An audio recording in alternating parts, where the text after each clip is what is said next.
Olá a todos, eu sou o Everton de Oliveira, o professor Água do Instituto Água Sustentável. E esse é o nosso programa Pompa, porque o mundo precisa de água.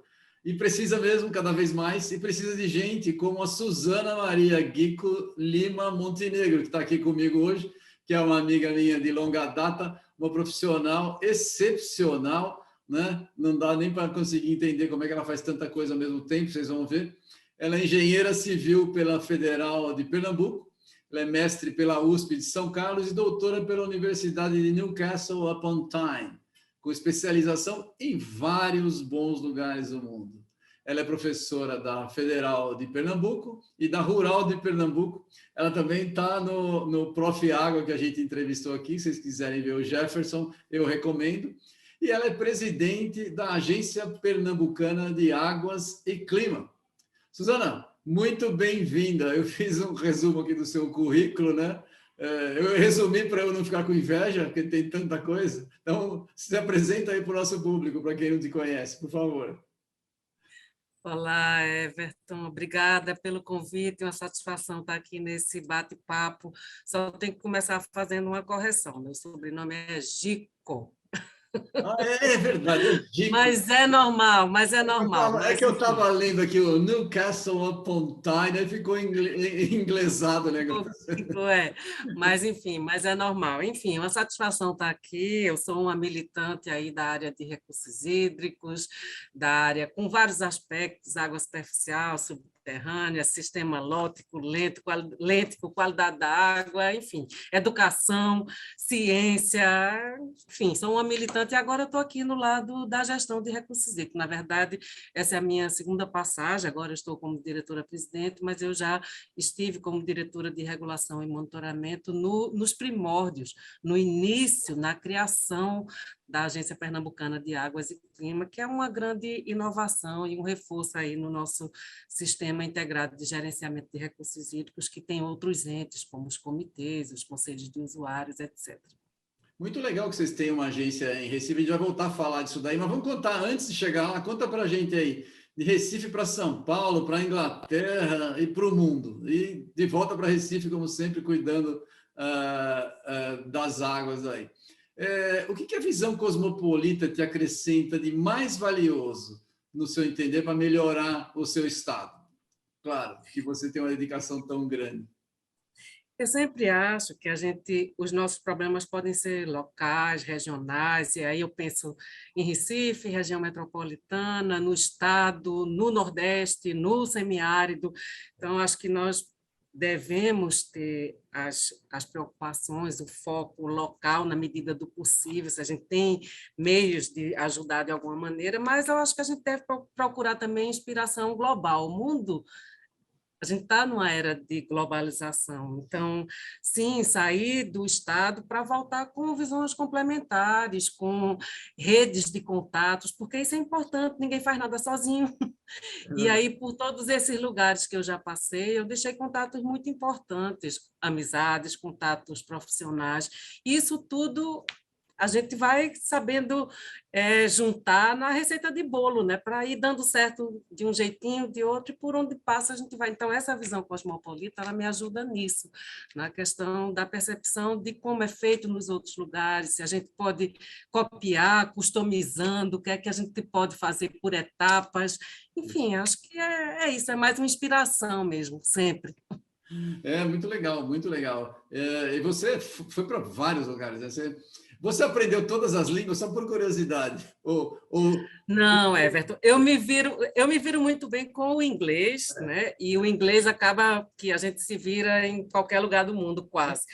Aí eu aprendi um pouco do francês, que eu também tive várias cooperações com a França, espanhol, mas assim, fluente mesmo, para escrever, para falar, é o inglês. É verdade, é verdade. A gente que passa a ser a língua dominante, né? Em ciência, principalmente. Agora, eu vou fazer uma pergunta chata para você aqui, só para te encher o saco, mas isso porque eu li lá no teu histórico, eu tenho que aproveitar o embalo, né? Você trabalhou com o modelo Renshaw no seu mestrado, né? Eu fiquei impressionado, porque você viu tudo, né? Praticamente. Você começou lá com a primeira forma de modelagem e viu a modelagem andar em geologia e hidrologia. Conta para a gente aí o que era isso, para quem nunca ouviu falar, né? E qual a sua visão sobre os avanços que a gente teve? Porque hoje a gente tem um monte de coisa, e como é que você consegue fazer algum prognóstico futuro? Você acha que dá para fazer? Então, se foi buscar isso lá no fundo do baú, né? O modelo Rio-Sol. O modelo Rio-Sol, a gente chamava na época um modelo analógico, mas analógico porque ele funciona por uma analogia do fluxo em meios porosos, né? Fluxo e transporte posteriormente, e o fluxo de um líquido viscoso, um óleo, né? Entre duas placas de acrílico transparente. Então, com isso, a gente poderia simular um sistema de drenagem, num aquífero livre, com inclinação, sem inclinação. Então, é um modelo de analogia e que você visualiza. Mas usar o modelo experimental, o modelo analógico, não era o objetivo fim do meu trabalho de mestrado, da minha dissertação. Eu queria, sim, usar o modelo digital, que a gente não chama digital, mas é um modelo numérico, né? E só que eu precisava, não adiantava usar a técnica mais interessante na época, mais robusta, mais avançada, que era o método de elementos de contorno, que estava surgindo mais ou menos nessa época, tinha muitos avanços na área de estruturas, né? A gente já trabalhava com o método dos elementos finitos, o método das diferenças finitas, mas senão essa coisa fica muito chata aqui, né? Mas o método dos elementos de contorno, não adiantava trabalhar com isso, desenvolvendo um modelo, se eu não tinha dado para validar. E aí eu fui atrás do modelo da investigação experimental e numérica. Então, o modelo foi um complemento na minha investigação, mas abriu muito o meu horizonte de entendimento, de fato, com as equações e com a analogia do sistema. E eu vejo assim, a gente avançou muito em modelagem, e hoje trabalha com inteligência artificial, com redes neurais, com muitas ferramentas que permitem a gente ter um nível de sofisticação muito elevado, com ferramentas de visualização, etc. Acho que nisso nós evoluímos muito. Podemos continuar usando o nosso velho ModFlow, FairFlow, mas, enfim, porque as equações elas não mudam, né? O que é que eu acho que para onde eu acho que a gente tem que avançar e muito. E isso eu vejo, inclusive, não só do lado da academia, do lado da pesquisa, mas até do lado da gestão.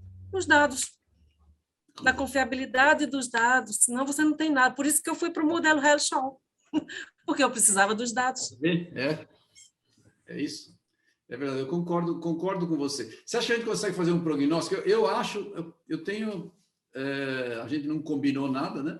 Nessa entrevista, mas eu concordo exatamente com você. Eu acho que a gente tem hoje uma capacidade de gerir uma quantidade imensa de dados e a gente não tem os dados. Na parte de água, a gente tem muito pouco. Em alguns lugares do mundo você tem quantidade, mas é pouco.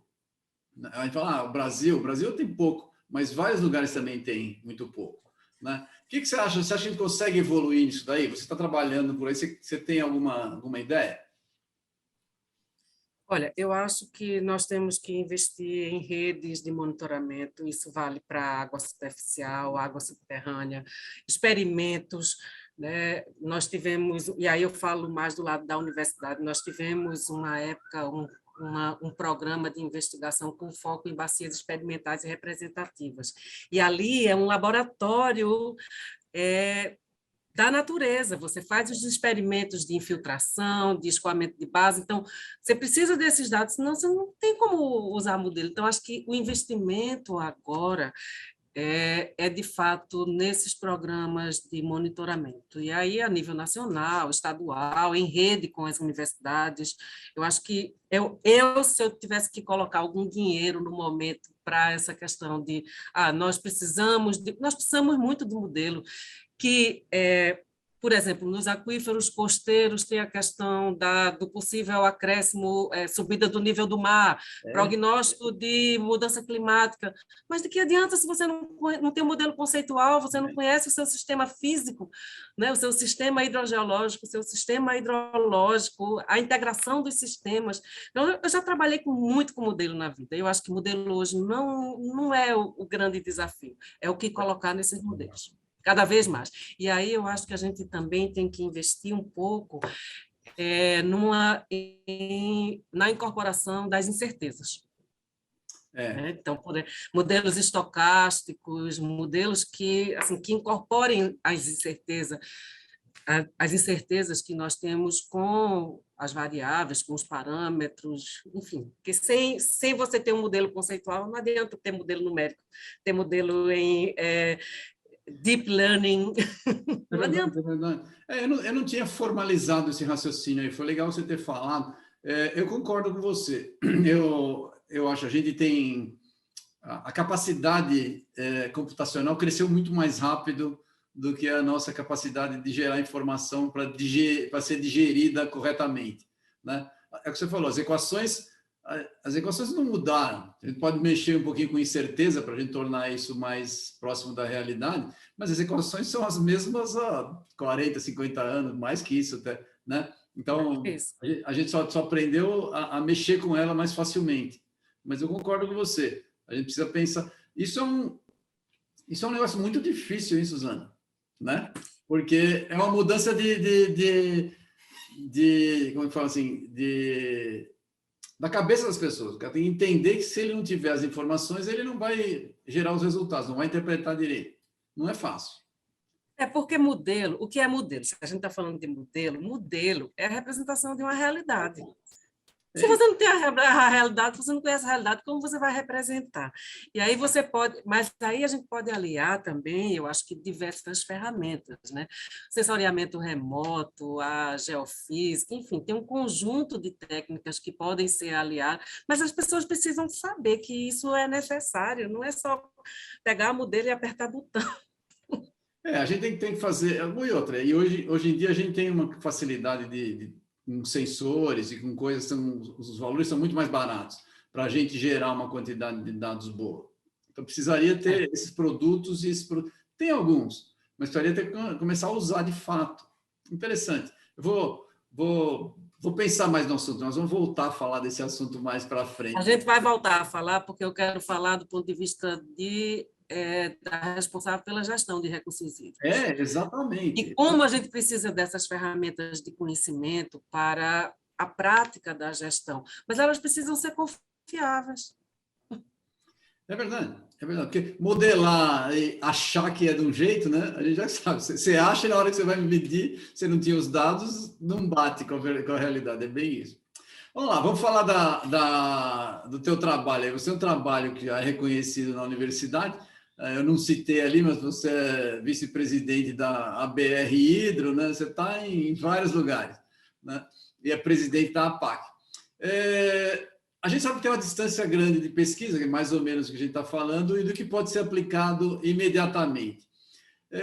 Você está com as mãos nas duas coisas, está na pesquisa, que é lá na frente, e está cuidando do dia a dia da PAC aí, né? Quais essas dificuldades que você está vendo para tentar conciliar o trabalho de ponta que você vê na universidade com o dia a dia do Estado, né? E, claro, aproveita para falar aí o que faz a APAC, para quem não sabe aqui. Sabe como é que é? O pessoal do Sudeste tenta olhar só ver Sudeste, né? Não vê o resto. Conta para quem não sabe. Então, vou começar pela última parte. A APAC, a Agência Pernambucana de Águas e Clima, ela foi criada em 2010, uma lei estadual, com a missão justamente de implementar as políticas, os instrumentos da política estadual de recursos hídricos, que são, na verdade, o espelho da política nacional, da nossa Lei das Águas, a 9433. O Estado de Pernambuco também tem uma lei específica para águas subterrâneas, né? São poucos os estados que têm isso, então nós temos, na verdade, duas políticas, política de gestão de recursos hídricos e a política de água subterrânea, e também incorporou o órgão de meteorologia do estado. O órgão, a PAC é também o órgão oficial da meteorologia, portanto, responsável pela previsão do tempo e do clima, né, que são os prognósticos, as previsões de 3 meses na frente. E por que juntar os dois órgãos, né? Então, acho que eu considero que são dois órgãos operacionais e de inteligência. Quando eu falo de inteligência, portanto, a gente tem que ter uma ligação aí com a pesquisa, com a universidade. E essa foi uma das coisas que me atraiu também, né? Então, por que unir o órgão de meteorologia com o órgão de gestão de recursos hídricos? Porque essas previsões elas são importantíssimas. Não é só o que a população recebe como serviço, mas para o planejamento. Sim. Como insumo para a questão de operação de reservatórios, para a agricultura. Então, acho que foi um casamento muito feliz, e a gente convive de forma muito harmoniosa, simbiótica, a gestão de recursos hídricos com a meteorologia. Às vezes, a meteorologia chama mais atenção, né? Porque todo mundo quer saber se vai chover. Se vai chover muito, se vai ter. Mas, enfim, a gente faz. Nós temos uma sala de situação aqui, que é uma sala de monitoramento contínuo e que tem justamente a meteorologia junto com a hidrologia. Em algumas épocas do ano, nós temos regiões aqui com mais tendência a inundações, a enchentes, e aí nós temos uma rede de monitoramento e alerta, e as duas pernas andam juntas. E foi um grande desafio colocar uma agência de pé, né? Não é só uma lei estadual que faz com que a coisa comece a funcionar, né? Então, você tem que fazer concurso, formar quadro, capacitar, e é um processo contínuo, porque os desafios, nós não temos aqui no Estado todos os instrumentos de gestão implementados. Alguns estão indo bem, outros ainda estão se arrastando, e a gente precisa. Então, tem aí que ter financiamento e tem que buscar as parcerias, e é aí que entra o meu boné da universidade, que eu acho que a universidade ela traz conhecimento, ela leva conhecimento de volta, é a ligação, né, a ponte que tem que ser feita entre a ciência e as políticas públicas. E eu me acostumei a ver isso como uma missão também, né? Eu, como pesquisadora, como professora, como formadora de recursos humanos, trazer os desafios, levar os desafios para a universidade e trazer os conhecimentos também aqui para o lado da gestão. E aí eu criei aí eu gosto de dizer que é uma conectividade hídrica, e aí dá certo. Eu consigo fazer tudo funcionar, né, numa engrenagem que a gente está sempre buscando o apoio da universidade, a gente tem convênio, abriu o edital de pesquisa com recursos do Fundo Estadual de Recursos Hídricos, né, num processo normal de seleção, ninguém vai chamar grupinho A, B ou C, é uma chamada pública, mas com recurso do Fundo Estadual de Recursos Hídricos, que é um fundo aplicado à gestão de recursos hídricos. E estamos aí, acho que tem sido bom, acho que tem evoluído, eu estou satisfeita com o andamento, os resultados, alguns resultados. Nós temos ferramentas aqui para outorga, que os nossos técnicos, os nossos analistas aplicam, que é um sistema de suporte à decisão que foi desenvolvido pela Universidade Federal de Alagoas e acabou virando uma referência nacional. Sim, as universidades falam. Mas interessante, quantas pessoas tem a agência APAC hoje? Porque veja, tem estruturas semelhantes, né? Na verdade, a agência não são todos os estados que têm, mas tem algumas estruturas dentro de secretaria. A vantagem da agência, quando a agência foi criada, é porque ela tem uma autonomia administrativa financeira, né? Porque desde que você tem uma função de regulação. E aí você não pode estar muito preso, às vezes, a alguns condicionantes. Mas, enfim, tem outros estados que também funcionam bem, com uma estrutura diferente, não exatamente de uma agência. Isso, aliás, está para ser mexido, talvez, aí, talvez não caiba nessa conversa, mas está em discussão aí algumas mudanças no nosso sistema de gerenciamento, né, através do PL 4546, que é o marco hídrico.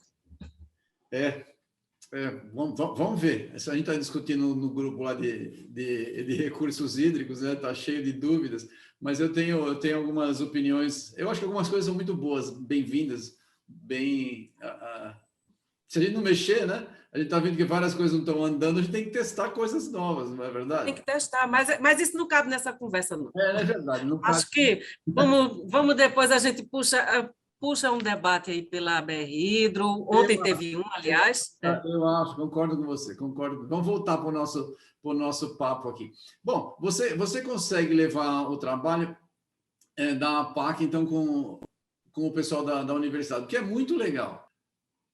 O problema é o seguinte, a gente tem só para voltar, retomando, Pernambuco, para quem não sabe, quem não é da área de recursos hídricos há muito tempo, não sabe que Pernambuco tem uma tradição enorme em recursos hídricos, em formar pessoas no Brasil. Muita gente não sabe que várias escolas, inclusive a de São Paulo, da USP, né, foi formada com um monte de gente que veio da formação inicial lá de Pernambuco.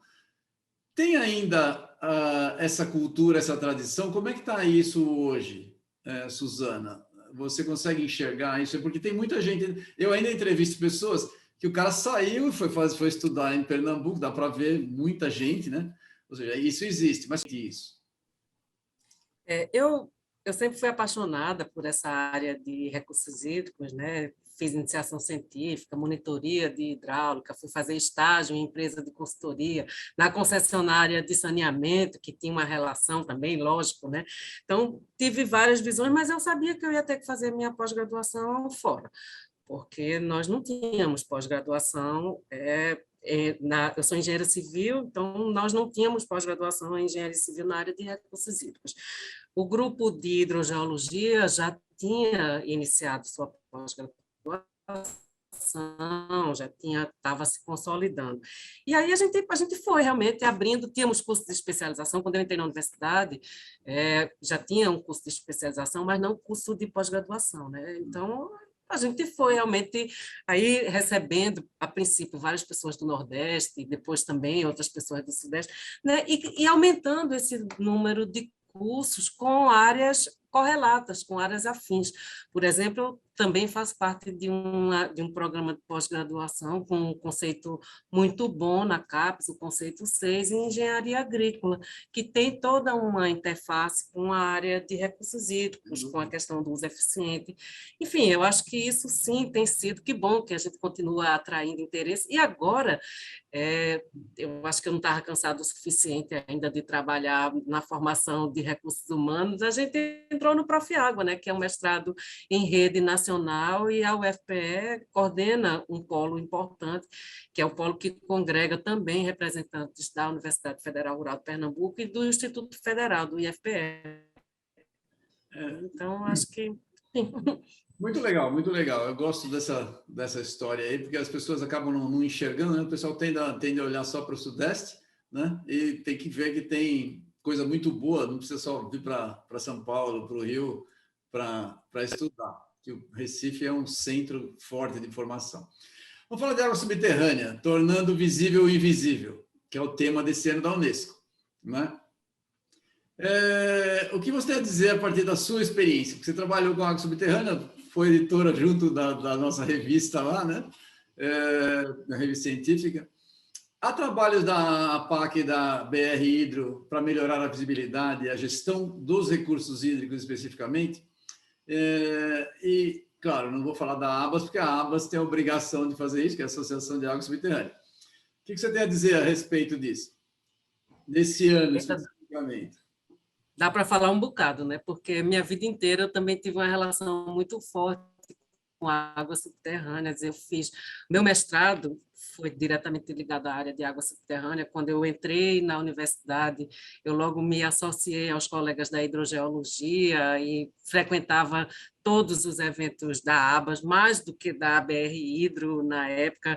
Fiz parte da Câmara Técnica de Água Subterrânea, que é uma câmara técnica do Conselho Estadual de Recursos Hídricos, até hoje bastante atuante, né? Então, acho que... E a gente sempre nota isso, quem trabalha com recursos hídricos de uma maneira geral, a gente sente que a água subterrânea ela sempre está ali, né, no invisível, né? E é sempre um apêndice. Você falar que a água subterrânea é um recurso estratégico, por que estratégico? Porque você tem que explicar tudo, né? Porque às vezes as pessoas não conseguem porque é estratégico, melhor qualidade, mais protegida, mas ao mesmo tempo de mais fácil reposição, enfim. Então, é um recurso estratégico e invisível e difícil de regular, muito difícil de regular, principalmente quando você não tem, aí falando do lado do órgão gestor, né? Quando você não tem toda a estrutura de fiscalização. É verdade. Né? Então, é difícil. E as pessoas acham, tem um poço, né, no meu prédio, foi eu que paguei pelo poço. Então, eu acho que o tema desse ano da Unesco aí, que vai inspirar as comemorações, as discussões da Semana da Água, do Dia da Água, acho que é muito pertinente e a gente tem muito que fazer. Aqui no estado a gente evoluiu muito com a regulação do ponto de vista de outorga de água subterrânea. O estado tem menos de 14% de bacias sedimentares, é muito pouco. E ainda nessas bacias sedimentares a gente tem alguns casos aí de contaminação, de risco de intrusão salina na bacia costeira, né? Enfim, avançamos muito com a questão da outorga, por exemplo, e com instrumentos baseados em conhecimento científico. Então, nós temos mapas de zoneamento aqui no estado para as principais manchas sedimentares que foram baseados em estudos hidrogeológicos, com modelo matemático, enfim, ferramentas importantes que a gente ainda pode melhorar muito, mas é muito mais difícil com a água subterrânea do que com a água superficial. Então, acho que a gente tem que fazer o máximo aí para mostrar que esse invisível, ele é, na verdade, uma reserva estratégica e que faz todo sentido a gente pensar em gerenciamento integrado de recursos hídricos, juntando a questão das águas superficiais e das águas subterrâneas, as águas subterrâneas como fonte complementar, né? E pensando também na vulnerabilidade desses sistemas, a gente não tem quase experiência no Brasil, por exemplo, de recarga gerenciada de aquífero. É verdade. É verdade. E aí a gente tira, não é igual o reservatório de água superficial que vai encher todo ano, mesmo se a estação chuvosa tivermos menos chuva, mas ele vai encher de alguma forma. O reservatório de água subterrânea, não. Esse é um problema que a gente fez. Eu publiquei um artigo no Jornal Estado de São Paulo aqui falando exatamente isso, para chamar a atenção de água subterrânea, não só de água subterrânea. Eu sou, claro, um estudante de água subterrânea, mas hoje em dia, trabalhando com recursos hídricos de um modo geral, a gente tem alguns números que mostram que a gente está drenando os continentes. A gente pega a água e lança e vai embora para o mar. 20% do aumento do nível dos oceanos é praticamente água subterrânea que foi lançada. Ou seja, a gente não está colocando água de volta e a água subterrânea alimenta os rios, ou seja, a gente tem várias áreas de alagados que não tem mais, a ecologia sofre. A gente precisa, sim, pensar você falou de recarga gerenciada, a gente precisa fazer isso, a gente precisa ter algum princípio. Essa é a ideia que eu te falei, a gente fez um estudo de tentar fazer uma compensação. O sujeito tirou água do aquífero, água boa, e ele lança num rio de má qualidade, ele está degradando o recurso. E ele não coloca de volta. Teria que ter isso tem um custo social que as gerações futuras vão pagar. E a gente não incorporou isso no nosso trabalho de gestão. É isso mesmo. Eu tenho uma rede de pesquisa que está se ocupando desse tema de recarga gerenciada e a gente vê que quase não temos nada no Brasil. Mas só para complementar, para não deixar de falar das ações da BR Hidro, a BR Hidro também tem não é Câmara Técnica, não, é algo semelhante, agora fugiu o nome, mas e tem uma de água subterrânea. Então, tem aí as comissões técnicas, são comissões técnicas. Então, tem a Comissão Técnica de Desastres, tem o CT Água Subterrânea, o CT Irrigação, e é um CT bastante atuante, e essa gestão, a gente está iniciamos agora a gestão, essa nova diretoria, estamos querendo dinamizar aí essas comissões técnicas. Então, aguarde que vai ter coisa boa aí da BR Hidro também, inclusive na Semana da Água. Muito legal, pode contar comigo aí, eu tô cheio de amigos também na BR Hidro, vamos fazer. O importante é a gente... Claro, temos uma conectividade hídrica. Sim, exatamente. O importante é um ajudar o outro aí, porque nós não competimos, a gente simplesmente colabora, é bem isso mesmo, né? Muito legal. Fala, você foi então, como falou, editora da revista da Água Subterrânea, e agora é vice-presidente da BR Hidro. Qual o valor das associações para a sociedade como um todo? Por que alguém que trabalha em várias frentes como você ainda faz um trabalho voluntário? Porque nas associações não ganha nada, a gente sabe disso, né? A gente trabalha por amor exclusivamente, né? O que você vê? Por que é bom fazer isso? Para um aluno que está... Hoje em dia os alunos falam, por que eu vou entrar na associação? Né? Por que isso é bom? A gente percebe isso. Como eu fui meu berço, eu acho que foi colocado dentro das associações, né? Quando eu era aluna de graduação, meu primeiro trabalho de iniciação científica eu fui apresentar num congresso da ABS, Associação Brasileira de Engenharia Sanitária e Ambiental, hoje, né? E aí depois você vê como chama a atenção de aluno, como você vê jovens nesses congressos que são promovidos pelas associações, né? Então, os congressos, os simpósios, os debates, os comitês, enfim, então a gente consegue atrair, mas eu não sei se eles têm a consciência desse valor, né? Que a gente, na verdade, esse trabalho voluntário é que faz com que justamente a gente irrigue todo o sistema, né? Com revista científica, com material de divulgação de mais fácil de ser mais fácil digerido, não pela comunidade científica, né, com o sistema de gestão. Então, eu acho que essas associações técnico-científicas, elas têm um papel importantíssimo, justamente para a ponte entre as instituições técnicas, entre as instituições de pesquisa e a sociedade. Eu acho que divulgação da ciência, popularização da ciência, os congressos, né, que hoje às vezes é pouco valorizado do ponto de vista de publicação, mas do ponto de vista de interação e de divulgação é fantástico, e a gente continua vendo muito jovem, né? Então, eu sempre trabalhei pelas associações, fiz parte da regional da ABAS aqui, conselho fiscal e editora de revista, mesma coisa na BR Hidro, e assim a gente segue, porque eu acredito, de fato, nesse papel das associações de irrigar o sistema com o que é produzido, né, com os desafios. Eu acho que é importante, porque eu acho que a gente precisa ter mais visibilidade fora dessas próprias associações. Eu acho que a gente também tem um papel aí político, institucional, que precisa ser exercido. Eu concordo com você. Acho que a gente exerce muito pouco, a gente é muito preocupado em ser técnico exclusivamente, e não é só isso, porque a nossa técnica está no dia a dia, tá? O pessoal abre a torneira lá, é o nosso trabalho, no final das contas, que tá chegando nisso, né? E as pessoas não veem. Então, não é questão do trabalho da pessoa lá colocando a água no cano, mas o raciocínio todo, como você faz o sistema funcionar, é um trabalho de vários cérebros. E é isso aí que eu acho que hoje em dia está difícil as pessoas enxergarem, que esse network, esse trabalho de longo prazo, que talvez a ansiedade de hoje em dia não deixe ter tanta participação. Você vai trabalhando, você vai conhecendo as pessoas, isso vai acontecendo, não é isso?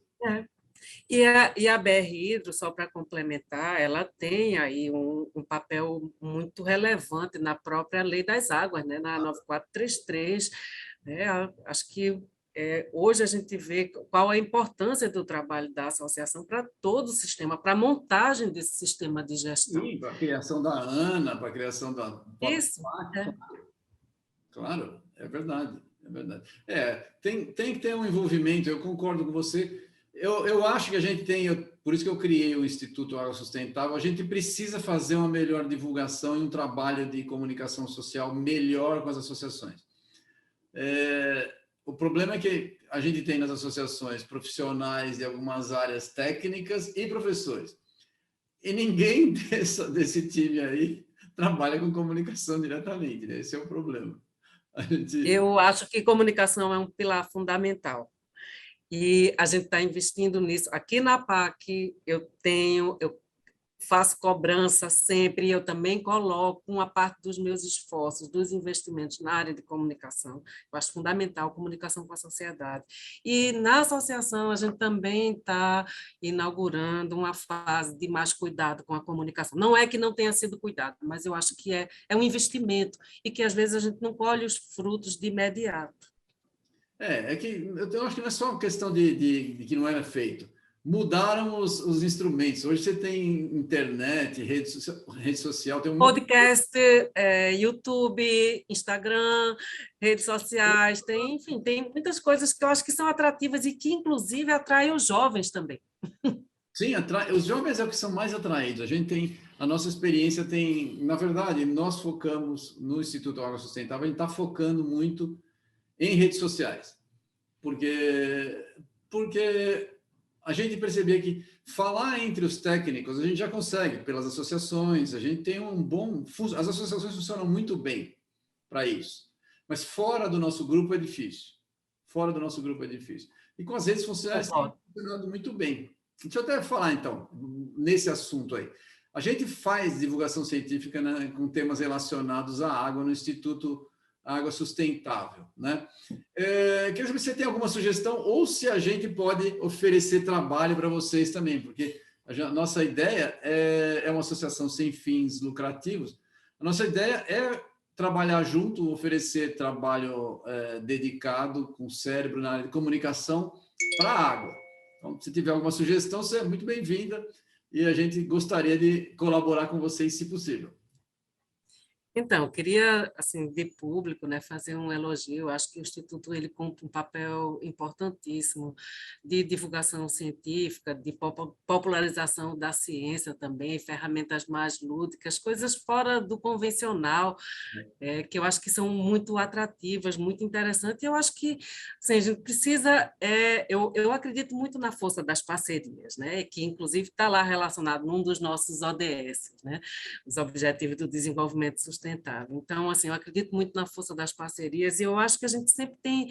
Acho que vocês tratam com temas muito diversificados, diversos setores, água mineral, tratamento, a questão da formação de recursos humanos, temas bastante diversificados, mais científicos, mais do dia a dia, mas acho que a gente precisa pensar, assim, eu gosto muito de uma coisa que ainda é muito incipiente no Brasil, mas que é a questão da ciência cidadã, né? Como é que a gente desenvolve maneiras da população, da pessoa que está ali na beira de um rio, que sabe que uma hora pode invadir sua casa, como é que ele pode colaborar com a gestão de água subterrânea, né? A pessoa que tem um poço não pode mandar algumas informações. Então, eu queria ver aí, Everton, alguma parceria muito nesse sentido da ciência cidadã, de ferramentas colaborativas, de trazer muito esse engajamento, essa participação efetiva da população, se sentir corresponsável e não simplesmente aguardando do poder público tudo. Concordo, adorei sua fala, porque isso aí é a minha filosofia. Eu acho que a nossa ideia é fazer com que as pessoas sejam... elas sejam as agentes do que elas querem, e não simplesmente passivo, esperando que o governo faça ou que alguém faça, fica só sentado reclamando. Porque muitas das ações dependem da iniciativa pessoal. A maior parte delas depende da iniciativa pessoal. As pessoas conseguem interferir no próprio meio ambiente delas e fazerem as coisas acontecer. Só que a gente não tem visto isso. Isso precisa ser colocado na cultura geral, das pessoas participarem.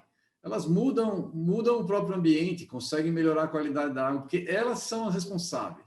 A gente vê aquela história, você joga o saquinho lá na boca de lobo e depois reclama que, né, que a água transborda do sistema. É bem isso, o cara não sabe que ele está gerando o próprio problema. A gente trabalha nessa educação. Educação, como você sabe, você conhece, é um negócio de longuíssimo prazo, a gente precisa ficar incutindo dia a dia nas pessoas, né? Então, é o nosso trabalho. Se você tiver qualquer coisa que a gente possa ajudar, vai ser um prazer poder trabalhar com vocês aí, você está fazendo um trabalho excepcional. Suzana, o nosso tempo aqui, lamentavelmente, está chegando no fim, o papo está muito bom. Eu pediria para você fazer suas considerações finais, por favor. Bom, enfim, eu acho que já deu para perceber, portanto, que eu consigo fazer com essa conectividade, é porque eu sou uma pessoa, de fato, apaixonada aí pela área de recursos hídricos e eu queria muito que isso inspirasse as pessoas, né? Recurso hídrico, o que a gente chama de recurso hídrico? Recursos hídricos, é água, né? Tudo é água, mas porque tem um valor, né, de um recurso, é dotado de um valor econômico. Então, acho que tudo que a gente puder fazer para conservação, para restauração dos ecossistemas, né, a gente está fazendo em benefício próprio, porque nós somos os beneficiados aí dessas ações na área de gestão de recursos hídricos, de produção de conhecimento, formação de recursos humanos. Então, eu vou estar sempre aí com essa bandeira, com essa militância em qualquer lugar que eu estiver. Tá ótimo. Suzana, Agradeço a oportunidade. eu que agradeço, eu que agradeço. A gente vai fazer uma divulgação muito grande do trabalho que você está fazendo, um trabalho muito legal. Você é uma apaixonada pelo assunto, dá para ver como você fala e como você age. E, por favor, fique à vontade para falar com a gente aqui. A gente está disposto a te ajudar a fazer divulgação dos seus trabalhos aí, trabalhos muito legais, tá? Conte com a gente. Pessoal, a gente teve aqui conosco a Suzana Maria Gico Lima Montenegro, acertei agora, né? Ela é uma pessoa excepcional, presidente da Associação, da Agência Pernambucana de Águas e Clima, professora da universidade, uma carreira muito longa aí, se vocês procurarem pelo nome dela, vai achar um monte de coisa no Google. Recomendo que vocês persigam a carreira dela, é uma pessoa boa, é um exemplo de trabalho, e a gente precisa de bons exemplos como ela. Obrigado, Suzana, foi um prazer ter você aqui com a gente. Obrigada, Everton, parabéns pelo seu trabalho. Obrigado, obrigado.